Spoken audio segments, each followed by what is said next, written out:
Bueno, siguiendo con esas explicaciones de las diferentes patologías que tratamos con el NAT, pues me parece que, por ejemplo, estaría bien hablar hoy del tema del vértigo.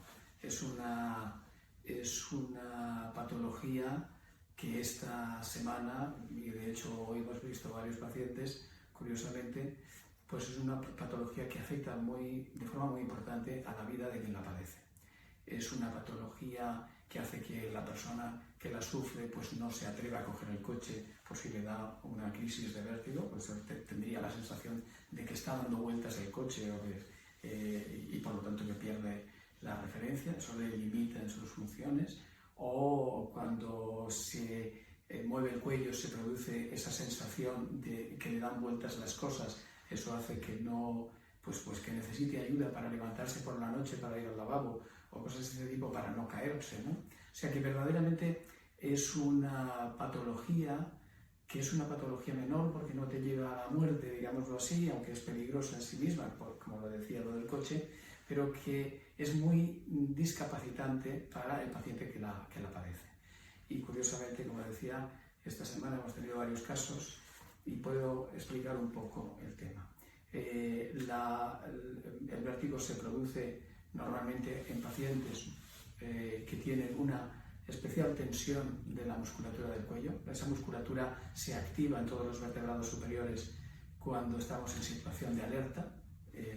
Entonces, eso hace que la musculatura del cuello, al estar en contracción, atrapa, comprime los vasos sanguíneos que han de irrigar el oído y dentro de ese oído están los canales semicirculares, que son unas superficies o unas estructuras, mejor dicho, dentro de las cuales hay líquido y que están orientados en los tres planos del espacio y que nos permiten saber en qué posición tenemos la cabeza respecto al cuerpo.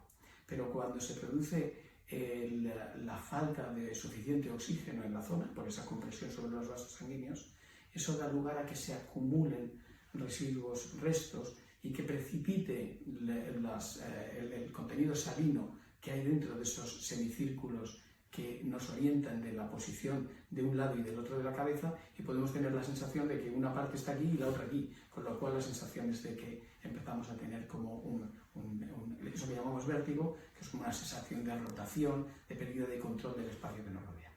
Esta problemática, como digo, está muy relacionada, está directamente relacionada con la tensión en el cuello. Esa tensión que ponemos en marcha todos los vertebrados superiores, la gacela, el tigre, tal, cuando estamos ante una situación de peligro.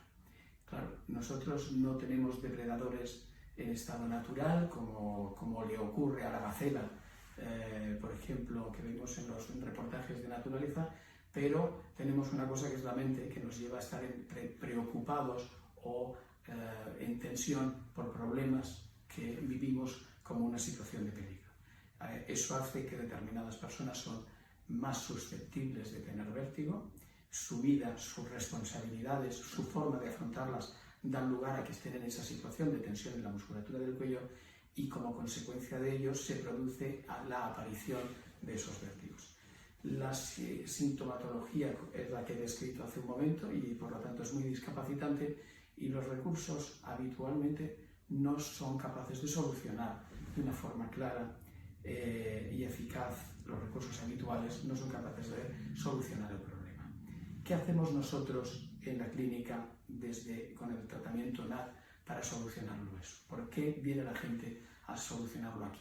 Bueno, viene porque conseguimos retirar esos residuos, esa cristalización que se ha hecho dentro del líquido que hay en los semicírculos que permiten, en esas estructuras que permiten saber en qué posición está un lado y el otro de la cabeza, y eso hace que la percepción se vuelva a recuperar, la percepción de normalidad. Esto está relacionado, por una parte, con ese exceso de iones que se han cristalizado dentro, y eso, como decía, con la compresión de las arterias que han de irrigar ese territorio dentro del oído. Al tener el tratamiento NAT, al permitir limpiar las vías de drenaje del cuerpo, facilita que se restablezcan esas condiciones ideales.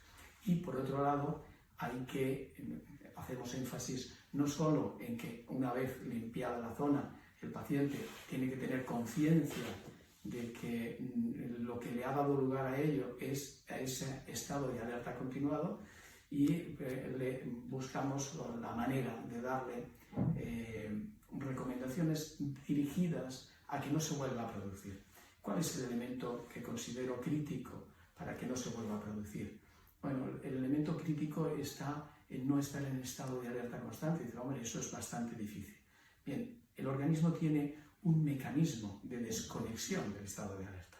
Cuando uno está en alerta, se produce una respiración superficial, ¿no? O sea, nosotros, como cualquier otro vertebrado superior, ante una situación de peligro, por ejemplo, que haya un depredador cerca o tengamos un problema con el blanco, por decir algo, hace que la musculatura se pone en tensión, la musculatura del cuello. Bien. Esa musculatura en tensión, como decía, comprime las arterias, estas hace que llegue menos oxígeno al territorio biológico donde tenemos esos órganos del equilibrio, y se empieza a producir esa contaminación, esa cristalización de iones. El tratamiento NAT vacía las vías de drenaje, facilitando que se retire el exceso de cristalización. Pero hay que cambiar esa tendencia. ¿Cómo consigue el paciente, ante las circunstancias de la vida, no ponerse en situación de alerta? ¿O cómo consigue romper esa situación de alerta, que es la que, si se mantiene en el tiempo, acabará llevándole a padecer del vértigo? Bien, tenemos un interruptor para romper ese estado de alerta, que es el diafragma. Bien, digamos, si podemos hacer una respiración que permita bajar el diafragma, una respiración profunda, una respiración abdominal, eso hace que baje el diafragma, y es como el interruptor que nos permite desconectar el estado de alerta. Digamos que en una situación de estado de alerta hay una hiperventilación, se respira muy rápidamente. Piensen que eso los vertebrados superiores lo tenemos para huir de un peligro. Si hay que huir, quiere decir que hay que correr. Si hay que correr, hay que tener oxígeno, hay que tener suficiente energía para que los músculos funcionen de forma potente y poder huir de ese peligro. Entonces, ese mecanismo ancestral que tenemos, cuando ha pasado el peligro o cuando ya no es necesario, la respiración,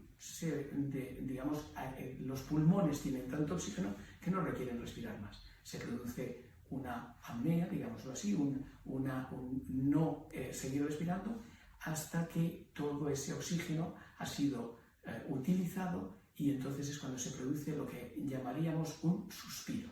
Ese suspiro, que es una inspiración profunda, ¿no? Una inspiración profunda que moviliza el diafragma, es precisamente lo que hace que actúa como un botón que pasa de estar en predominio simpático, o sea, en alerta, a estar en relajación, ¿vale? Entonces, eso, si el paciente fuera consciente de ello, o cuando el paciente es consciente de ello, no solamente le permite tener un refugio, un recurso para solucionar el problema, haciendo esto, vamos a hacer una respiración que nos permita movilizar el diafragma, y de esa forma vamos a romper esa dinámica de estar en tensión constante y, por lo tanto, generando esa alteración en el órgano del equilibrio. Son los dos elementos críticos: poder limpiar la zona, para eso nos ayuda el NAT, y poder tener el control a través de la movilización del diafragma con la respiración, para poder romper esa dinámica de estar siempre en alerta. Estos dos elementos son los críticos para que el paciente pueda solucionar el tema del vértigo y evitar que cuando se produzca se mantenga en el tiempo.